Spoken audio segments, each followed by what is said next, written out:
सभी को शुभ संध्या।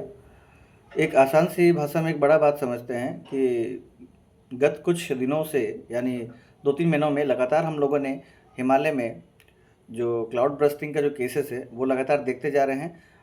आए दिन कुछ न कुछ भूकंप संबंधी जानकारी भी हम लोगों के सामने आती हैं और आपको पता होगा कि सिस्मिक ज़ोन नंबर 5 में हिमालय का पूरा क्षेत्र शामिल है, जिसमें जम्मू कश्मीर, हिमाचल प्रदेश, उत्तराखंड और अरुणाचल प्रदेश, साथ ही साथ बिहार और उससे जो संलग्न क्षेत्र हैं, जो नंबर 4 झारखंड भी इसमें आता है।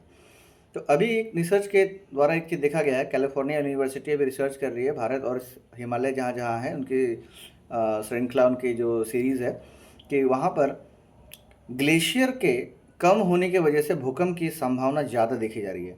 अब क्वेश्चन है कि सर ये कैसे हो सकता है? ये तो एक कैटास्ट्रॉफिक चीज़ें हैं ना। कैटास्ट्रॉफिक का मतलब होता है कि अचानक से आना, जैसे भूकंप, ज्वालामुखी का फटना। ठीक है, तो आपको मैं बता दूं, जिन्होंने ज्योग्राफी को अच्छे से पढ़ा है वो जानते होंगे कि आइसोस्टेसी का एक थ्योरी होता है, समस्थिति की एक थ्योरी होती है आइसोस्टेसी। एक प्राट की थ्योरी और एक एरी की थ्योरी। ये जो एक थ्योरी है, सर जॉर्ज एरी की थ्योरी है।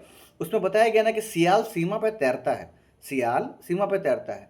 अब आप सुनिए, हिमालय की जो ग्लेशियर है वो काफ़ी ज़्यादा भार वाला है। अब उसमें क्या होता है ना कि ग्लेशियर पिघल के नीचे की तरफ ब्रस्ट होने लगता है, और ब्रस्ट होने लगता है, और ग्लेशियर क्या हो जाता है, भर के कहीं जमा हो जाता है नदी के द्वारा, नहीं गंगा नदी के द्वारा चलिए आगे चला गया है, सुंदरवन के डेल्टा में बह के आगे चला गया।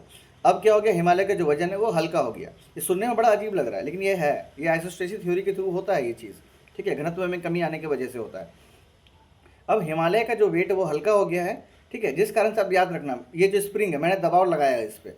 ठीक है, अब मैं दबाव छोड़ूंगा तो स्प्रिंग ऊपर जाएगा ना, तो ये एक आकस्मिक यानी कैटास्ट्रॉफिक यानी भूकंप की संभावना ये ज़्यादा क्रिएट करता है। तो कैलिफोर्निया यूनिवर्सिटी अगर इस पर रिसर्च कर रही है तो हम लोगों को ज्योग्राफी में पीछे नहीं हटना चाहिए, हम लोगों को भी आगे आके इस चीज़ का अच्छे से अध्ययन करना चाहिए। धन्यवाद।